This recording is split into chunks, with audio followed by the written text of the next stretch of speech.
السلام عليكم ورحمة الله وبركاته وقيبتي سدحات إن كنت عقيبيني حروقي الأورنجري حسن وحود معي هل شيخ إنه دفاعه شاد كسو أركتين قيبته هوري balse wuxuu dabka ku shubay madhabkan uu abtiirsanayo ragii acyaanta ahaa iyo ragii waaweynaa iyo ragii muasisiinta ka ah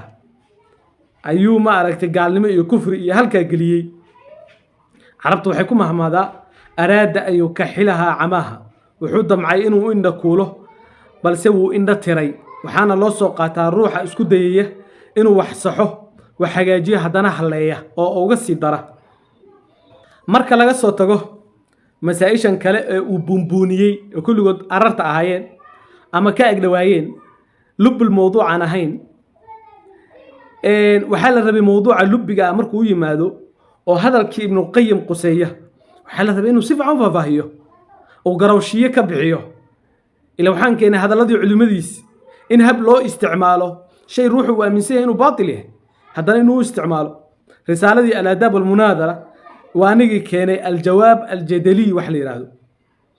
وثائقدي وانيجي كيني مسألة الحمارية وانيجي كيني أرنتي وحيكون نقطة سدمة يلا ما فلان محوق الجواب مركب مسألة وحاجرتا مشهور أو عنكوا الحجرية اللي يراهدو أما الحمارية أما المشتركة شيخ وحان كلنا هاي موضوع ما أنا كهلين فرائض أنوك علم العقيدة كهليني جواب وحوق الجواب مش وليه هي محا فرائض ماشي وكنت عقيدة أنو كهليني ما هذا يا يا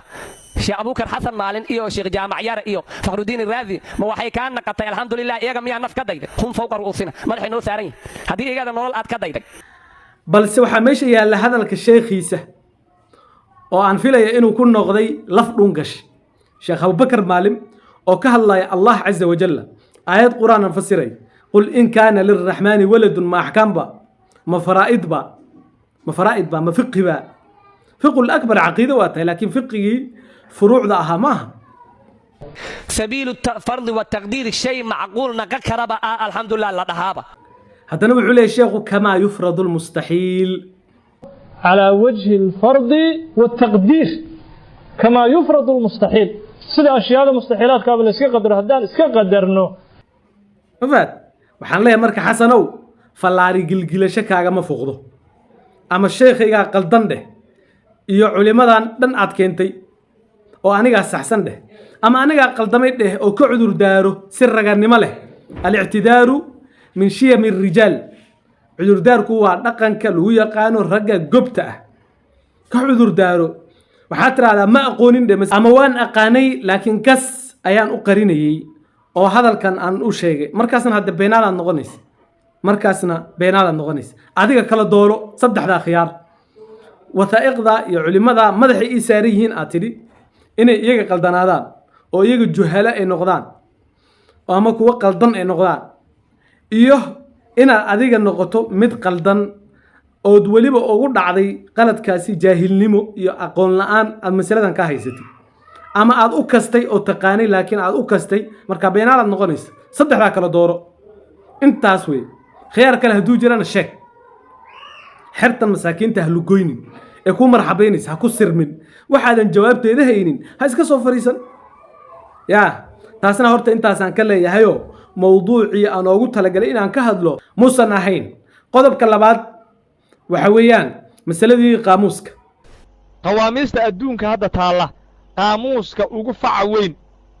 واللي يراهو صحاح الجوهري wuxuu yiri qaamuuska adduunka taalo qaamuuska ugu faca weyn buu yiri ugu faca weyn ma naqata ugu horeyso miyay naqata ugu faca weyn oo la yaqaano oo bariga alxamdulillaah adduunyada ku faafsan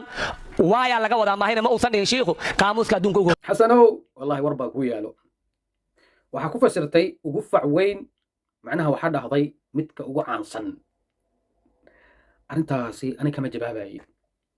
laakiin waxa u deenaya professorka u deenaya أصدق وجه بعبايو دقيسو بسم الله السلام عليكم ورحمة الله وبركاته مقعي وعبد الله عمر منصور ومقلي أرنتان وقفع وين شيخ وشيخ أيو هدي الصومالي أهان أن أفسرينو annagoo maaragtay tixraacayna sida qaamuusyada ku qoran fac weyn waa laba kelimo. fac waa da' baa lagu jeedaa, ninkan faciisii ayuu ka haray. markii lagu leeyahay da'diisu ka haray ayaa leeyahay ani iyo ninkaas fac baan nahay, isku da' baan nahay waay. marka waa synonymous da iyo fac. marka fac weyni marka aad ku dartidna waxa waaye kan ugu qadiimsan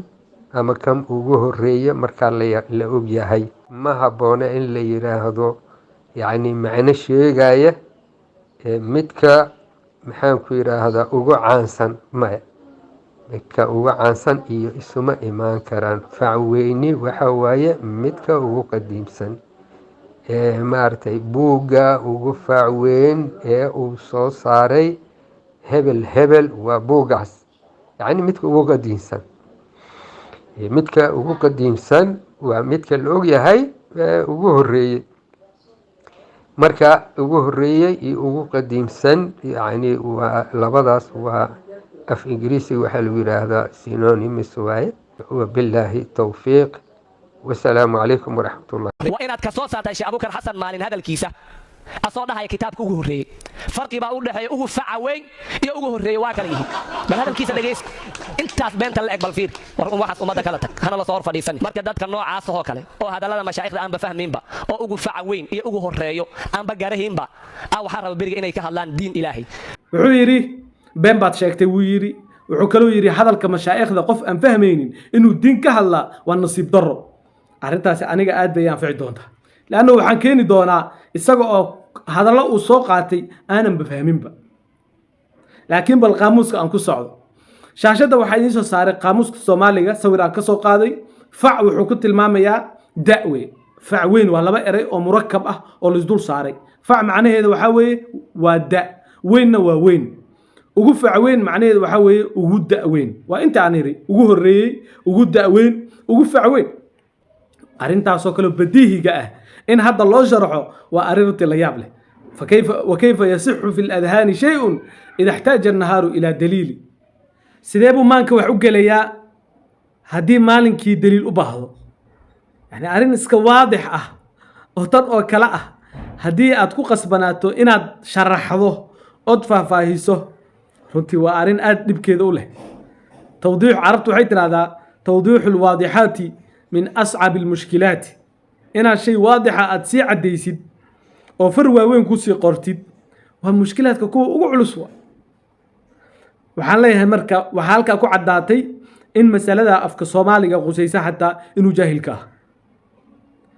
waxaan soo qaadanayaa hadalkii alimaam almalati kitaabkiisa atanbiih waradd calaa ahli lbidac uu leeyahay waljaahilu laa xujata lahu. waxaan waxba garanaynin xujo ma laha. kaaga sii darane isagii baa booloxooftada iyo isqondharinta ayaad yaabaysa.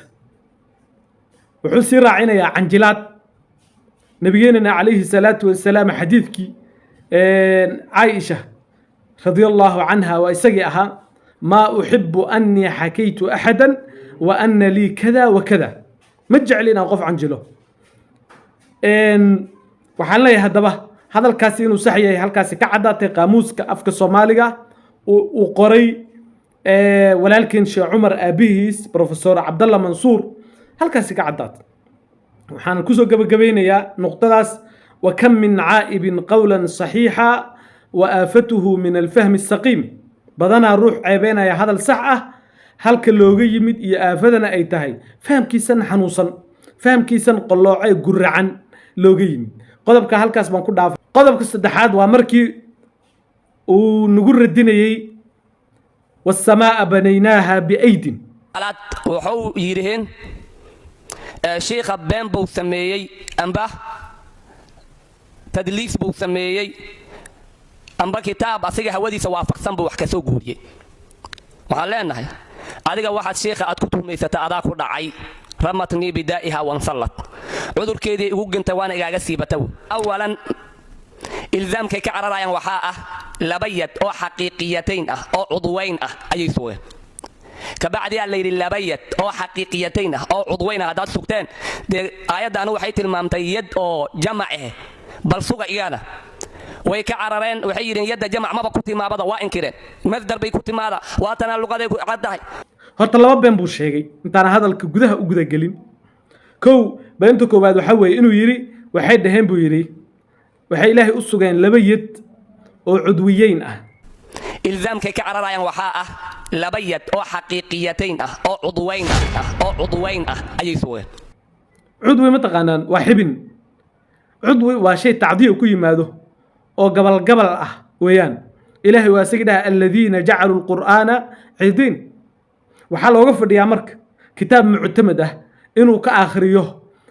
ereygan oo sariixa oo labada yad iyo cudwiyeyn ah inuu ka akhriyo oo sifo ilaahay looga dhigay cudwiyeyn ah lawaasimta iyo anaa ka fahmay iyo sheekada iska dhaaf war sariixa ka akhri aysan ahaynna qiro inaad ummadda been u sheegaysid adiga hadda beentii dhex fadhiya halkaasna waxaa ku baaba'day shubhadii daciifka ahayd horta waa inaad fahantaa maxaan isku haysanay kan ta'wiil lama odhan karee tafsiiraa la odhan karaa war see tafsiir loo odhan karaa ta'wiilka waxaanu soo qaadannay waa ereyga oo daahirkiisa laga leexiyo haddana ereyga daahirkiisii waa laga leexiyey wa awala wuxuu awilay cabdullahi ibnu cabbaasin aydan qowla allahi tacaala ilaahay qowlkiisuu awilay wasamaa'a banaynaaha biaydin ilaahay uu yidhi wasamaa'a samadii banaynaaha samada waannu dhisnay uu yidhi ilaahay biaydin qaala wuxuu yidhi cabdullahi ibnu cabbaas biquwatin awood ayaannu ku dhisnay oo inaan loola jeedin aydin gacmo xaqiiqaa inaan loola jeedin ayuu cabdullahi ibnu cabbaas awilayoo wuxuu ku awilay biquwatin ayuu ku awilay inaan gacmo xaqiiqiya aan loola jeedin wadalika kamaa fii tafsiir ibni jariir itabari ibnu jariir itabari tafsiirkiisa sida ku sugan oo kale juska 7 lambarka 92 ayuu ku qoran yahay inuu cabdullahi ibnu cabbaas aydintaa quwo uu ku awilay naqala daalika waxaa soo guuriyey ta'wiilkaas ibnu jariirina soo guuriyey can jamaacatin uu ka soo guuriyey jamaacadaasoo min asalafi salafka ka mid a salafkaasoo asaalix ee wanaagsanaa minhum waxaa ka mid a jamaacadaas ta'wiilkan soo guurisay jamaacada laga soo guuriyey ta'wiilka mujaahidunaa ka mid a wa qataadatu yaa ka mid a wa mansuuruhaa ka mid a wa sufyaanu yaa ka mid a intaasoo dhan waxay dhaheen aydinta qur-aankan ku jirta gacmo xaqiiqiya loolama jeedee waxaa loola jeedaa biquwatin quwa ayaa loola jeedaa ayuu ku awileen haddaba marka ta'wiilkan isaga ah isagana waxay ku soo arooriyeen shubho waxay shubhada ku soo arooriyeen waxaa ka mid ahaa in ay yidhaaheen biaydintan aayadda ku jirta maba aha jamcu yaddin yad oo gacanahoo aydin lagu jamciyey maba ahanay yidhaaheen oo waxa weeye waa masder ka yimid aadda ya'iidu aydan masder ka yimid aadda ya'iidu aydan sheekh abubakar wuxuu lahaa wasamaa'a banaynaaha biaydin waa jamcu yadin ibnu cabbaas ina waxay ku fasireen iyo keyrkii biquwatin marka waa la ta'wiiliyey buu lahaa annagana waxaan dhahnay aydintani waaba masder uma baahna majaaz iyo ta'wiil in la aado sidaanay xaqiiqo ku tahay aadda ya'iidu aydan weeye khaliil ibn axmed alfaraahiidina sidaas uu caddeeyey oo wuxuu leeyahay alaydu alquwa kadib wuxuu akhriyey wasamaa'a banaynaaha biaydin intaasaa maqsuudka ku xasilay oo hadalkanagii daliil u ah iyo caddeyn marka wuxuu yidhi kitaabka ay waafaqsan intii aad rabteen ayaad ka soo qaadateen warkaa keliya ma ah waxaan ku leeyahay calaa qadri lixaafi amuddu rijli walow taala allixaafu biha la taalat marka waxaa waa halkii xabeen kuu keenay yaabad fahmi weydayba beenta labaad waa markii uu yidhi waxay inkireen buu yidhi in yadda lagu jamciyo aydin ayay inkireen buu yidhi aayadda anu waxay tilmaamtay yad oo jamac eh bal suga iyana way ka carareen waxay yidheen yadda jamac maba ku timaabada waa inkireen masdar bay ku timaada waatana luqaday kin masdar waaba ku timaadaay jamacna ma leedahay idinka jamaciyaa diidantiin luqa alcarabiya inay yadu jamcu aydintu inay jamcu yadin tahay ayaa diidantiin wuxuu yidhi masdar way ku timaadaa ha laakiin waxay inkireen yadu inay aydi lagu jamciyo fi luqati alcarabiya ayay inkireen buu ayn xagee ku inkirnay codkaygii miyaad ka haysaa kilibka aad radinayso miyay ku jirtaa inaan inkirnay yadda in aydi lagu jamciyo mise hal aayadoo muxadada annaga ka hadlayn wasamaa'a banaynaaha biaydin aydintaa ku jirta maxay tahay taasaan ka dhiqaashayna annagii sheekh abubakar huwa ayaa loola jeedaa ayuu ku awileen haddaba marka ta'wiilkan isaga ah isagana waxay ku soo arooriyeen shubho waxay shubhada ku soo arooriyeen waxaa ka mid ahaa in ay yidhaaheen biaydintan aayadda ku jirta maba aha jamcu yaddin yad oo gacanahoo aydin lagu jamciyey maba ahanay yidhaaheen oo waxa weeye waa masder ka yimid aada ya'iidu aydan masder ka yimid aada ya'iidu aydan haddaba marka shubhadaas walaalayaal waa shubha aad daciif u ah sababtoo ah aydintan laba macnaba horta way ixtimaali in ay tahay yad oo aydin lagu jamciyey waana meesha annagu aanu salli ka dhiganayno deliishanayno iyo inay tahay masder sida ay sheegayaan aada ya'iidu aydan labadaba waa ixtimaali laakiin yaa u diidaaya in aydinta la yidhi jamcu yaddin ma aha sir u diidahayana ma jiro oo yidhi aydintani ma aha jamcu yaddin yidhi ma jiro midda kale taas waxaa caddaynaya aydintan inay tahay jamcu yaddin qawaamiista adduunka hadda taalla qaamuuska ugu faca weyn oo la yidhaaho saxaaxuljawhari ayaa wuxuu qoray alyaddu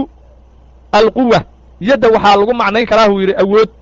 wa jamcuhaa aydin waxaana lagu jamcin karaahuu yidhi aydinna waa lagu jamciyaa liqowlihi tacaala aayaddanaana deliil uu yidhi macnaha aanu sheegnay waasamaa'a banaynaahaa biaydin marka qaamuuska adduunyada ugu faca weyn inta hadda aanu ognahay oo daabacan oo adduunyadu qawaamiista ay daabacday qaamuuskaas ayaad kala xidhiiri kartaan walaalayaal in ay aydintan tahay jamcu yaddin yad oo aydin lagu jamciyey laa hadalka sheekh abubakar baadan fahmin walaa kuwan uu radinayaadan fahmin walaa kannagaadan fahmin waad ku dhex wareertay markaasaad been cad aad dusha naga saartay oo tiri waad inkirsantihiin luqa carabiya inay ku timaadaba yadin in lagu jamciyo aydin baa diidantii luqa carabiya inay ku cadda الإمام الذهبي كتاب كيسا سير أعلام النبلاء وعليه مركو ترجمي سنة إمام الجوهري وفي الصحاح أوهام قد عمل عليها حواشي كتاب كالصحاح وكجرة أوهام قلدات أي كجرة بولي كتاب حاجر اللي مختار الصحاح ولا قصو جابي خلاصة النحر كينا انت الدور كاين لصوح لي وعليه قلت قوله تعالى بأيد والسماء بنيناها بأيد أي بقوة وهو مصدر آد يئيدوا وليس جمع ليد معها جمع يد ما بوليه وقد نص الأزهري على هذه الآية إمام الأزهر وأتك دونان ساس عديوي في الأيد بمعنى المصدر ولا أعرف أحدا من أئمة اللغة والتفسير أحد أئمة اللغة هي التفسير قرن ماي أو كتجي وحي جوهر أو كتجي ومن أنها جمع ليدنا إن قولك شاذ كأو آذو وأخواشي علماء اللغة وأئمة التفسير وأصحاب مفردات القرآن وإسكاين دتيره وقولك الشاذ كأوسوق هذا كدمنا ودتك الحجة وقدقه تاسب يهد وحي عنه وأن كنا غدينين شيخ أبو بكر أنت سبان كنا غدينين وحبي يالله ميريسان مالك كليتو جيدها مدح لو قراعين أنت سنباهي وحنسوق بنا يا كتابك كلا تهذيب اللغة ويسكلها الإمام الأزهري وعليه هي والسماء بنيناها بأيد وإنا لموسعون وقال أبو الهيثم آد يئيد إذا قوي بوليه مركا كورن وحسوق هذا الذي وليه أبو عبيد عن الأسمعي هو الأيد والآد للقوة يوليه إذا سيداس أيابا حقيقة كنتهي محا مجازي تاويل لولا آذبا waxaa intaas ku biirinaya kitaabkan oo la yiraahdo mucjamu maqaayis luga iska leeyahay Ahmed ibn Faris الرازي wuxuu leeyahay ayada alhamzatu wal yaa wad dal asl waahid yadullu ala al quwwati wal hifdhi waxay ku tusaa quwwa iyo hifdhi yuqalu ayadahu Allah ay qawahu Allah was samaa markaas wuxuu akhriyaa aayada quraankeed was samaa banaynaha bi aydin waxaan soo qabanayaa tafsiir al-Alusi wuxuu leeyahay والسماء بنيناها بأيد أي بقوة قاله ابن عباس ومجاهد وحليها ومثله الآد وليس جمع يد ما هم بوليه وجوزه الإمام إمام كوشيغي وفخر الدين الرازي كتاب كيسا مفاتيح الغيب كأما تفسير الكبير قولك مشهور كوحكاد قايا إني مصدر تاي تنكل الحلي واحتماليس يحتمل ويدعي كرت إنا أقول محتمل أتسوق على تودتك لحجة وقد الأوكتو iyagina qowlkii mashhuurka ahaa ee aimatu lugha wa tafsiir ay ku taagan yihiin taas ay midda aan ku qabsanay sheekh ma fahad taas ayay ahayd inaad fahantaan isku day waxaan soo qabanayaa hadeerna inta ka muuqdo waxa la yiraahdaa cinwaanu daliil min marsuumi khat at-tanzil waxa iska leh al-marakish ayaa iska leh wuxuu leeyahay faslun fil ya'i zaida yaada dheeraadka marka la qorayo quraanka وذلك علامة اختصاص ملكوتي مثل والسماء بنيناها بأيد كتب بيائين لبيا الوقر هذا مصحف كهداد فورتي بأيد لبيا الوقر ودحضة فرقا وحلوك لساروي بين الأيد الذي هي القوة هو القوة إن تلقى إيه وبين أيدي جمع يد لماذا على كل سارية لماذا أيا كل سارية ولا شك أن القوة التي بنى الله بها السماء أحق بالثبوت في الوجود من الأيدي فزيدت الياء سم معناها ظاهر كا لفظ كان لوجو جونيالو أيا ياء لوجو زيادة أيولي إمام كاس هدرنا وحن سوق بنيا كتاب كلي المحكم ويسكلي هي أبو عمرو الدهدي أو وفادي أفر بقول أفرتني أفرتي وعليه وإلحاقهم الياء في قوله والسماء بنيناها بأيد هليشنت هليشين ياء ذا آيات القرآن بأيد فرقا بين الأيد الذي معناه القوة والأيدي التي هي جمع يد لبدا إنك كلا فرقيان أي سياس لو سمي أي ليه وهذا الكودات كهراء أوكلا مركا إن الأيد القوة إن تاي أو مصدر أي تاي أيو عدي وحاوى أيدي وآد يأيد أيدا هرتا يد بمعنى القوة إن كنت معه أو أيدا بمعنى القوة القوة سرعة ليسكم هستو لكن مصدر وابا كنت معه ووحي ديه جرين مهدي أنا جعلين أول كده إن شيء وهيد حرقي لو وحي لها حق له يكسيدته مسألة داس ونروتو يسكت دالي أو يكون في النت وحس كبسيطة هذا المثال بس طالب الحق يكفيه دليل واحد هل دليل كفلا مركا قولك اسم مشهور كاتتك قبائلها التأويل ما إن حجة الله قدقه وقلت أرين جو قرأه معهن أرين دوءهن معها تاسبا أنا أقول قبصنا الشيخة ولأنزلن إليكم بصواعق ولنحرقن قبودكم نيراني ولأقطعن بسيف حق